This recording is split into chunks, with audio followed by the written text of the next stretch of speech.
Bonjour à tous et bienvenue sur cette capsule du SAV des ostéos sur la série Mécanique de la douleur. Je suis comme très souvent avec Laurent Fabre et avant qu'on rentre dans le vif du sujet, j'ai envie de vous dire que on est super heureux de vous retrouver parce que c'est la première capsule qu'on retourne post-Covid où on est non plus sur Zoom à distance, toi et moi, mais en live, en réunion physique et ça c'est super chouette. Enfin, ne touche pas trop quand même. Ouais, c'est Covid-friendly. Alors, de quoi on va parler aujourd'hui, mon cher Laurent ? On va parler on avait parlé dans les vidéos précédentes des conseils pour améliorer sa prise en charge dans la lombalgie.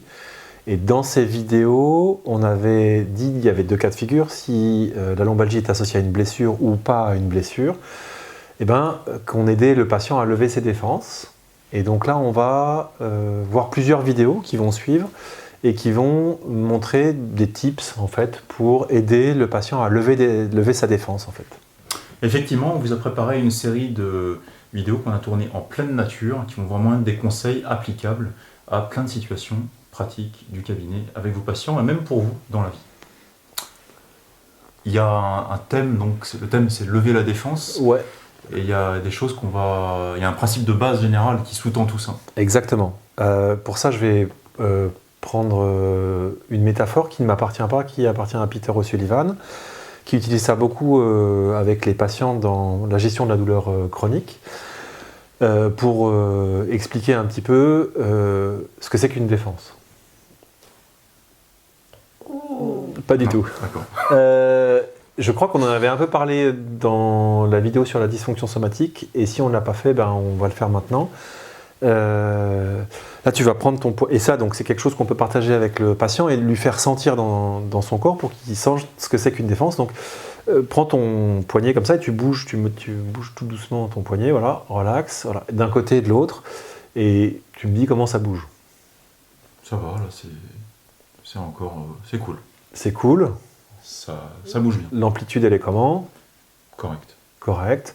Comme d'habitude, j'arrive à aller à peu près à 90 des deux côtés. Ah, super. Maintenant, tu vas serrer fort les doigts. Et tu gardes les doigts serrés, comme si tu t'accrochais quelque chose. Je voulais griffer. Comme si tu voulais te griffer pour te protéger, par exemple, si je t'agressais. Voilà. Et tu gardes les doigts très serrés et tu essayes de bouger. Et tu me dis comment ça bouge. C'est plus du tout pareil. Là. C'est plus du tout pareil. Hein. Et en plus, ça fait un peu mal. Ça grince. Ça grince ? Ouais. Ça grince où ça ? Dans le poignet. Ok. Et puis maintenant que après ça chauffe. Après ça chauffe. Oui. Ok. Et puis maintenant même ça fait mal. Maintenant ça. Voilà. Donc en fait c'est cette idée-là, c'est que il peut arriver de temps en temps quand la biologie contextuelle du corps se met en mode protection, que le système se protège de cette manière-là et c'est comme si tu te penchais en avant, tu te penches trop vite en avant et puis ça fait ça.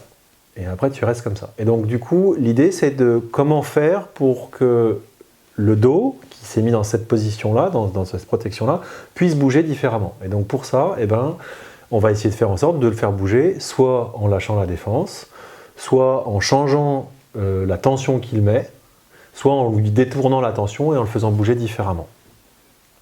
En tout cas, ce qui est sympa, c'est que là, en 20 secondes, on sent tout de suite les effets de trop de défense. Trop de défense, c'est ça. Donc par exemple, serre les doigts comme ça, voilà. Essaye de bouger le poignet. Essaye de bouger le poignet vers l'avant, par exemple. Voilà. Maintenant, regarde, tends les doigts et bouge le poignet vers l'avant. Et tu vas voir que c'est autre chose. Ouais. Donc par exemple, on verra dans les vidéos comment faire en sorte pour, quand on se penche en avant comme ça, parce qu'on s'est protégé. Si on contracte les muscles différemment au niveau du tronc en les tendant différemment, que finalement on peut se pencher. Okay. Ou si, par exemple, quand on va utiliser un piston respiratoire, quand on respire, on est obligé de bouger les muscles, et quand on fait ça, on peut faire ça, et du coup ça relâche le système. Super, voilà un exemple facile à mettre en place dans votre pratique, avec vos patients, avec votre famille, pour expliquer comment apprendre à gérer la douleur, à la piloter et sortir de certaines situations inconfortables ou douloureuses. Merci pour ça. Moi j'ai hâte qu'on leur partage les exercices qu'on a fait dehors avec un nouvel acteur. Vous verrez dans cette vidéo, il y a un nouvel acteur qui est inattendu.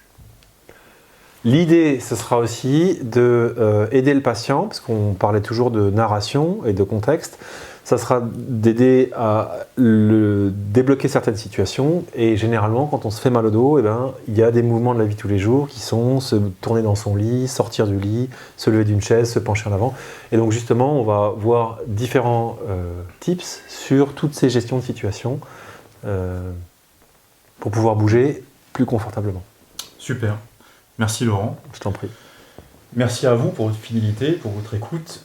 N'oubliez pas que ce qui nous rendrait vraiment service, ce serait d'avoir vos commentaires en feedback, parce que ça nous permet de déployer ces vidéos. Donc on a besoin de vous pour créer ce cercle vertueux. Et puis on vous retrouve la semaine prochaine pour ces vidéos conseils. Merci, profitez-en, partagez et à bientôt. Ciao, salut Laurent. Salut Mathieu.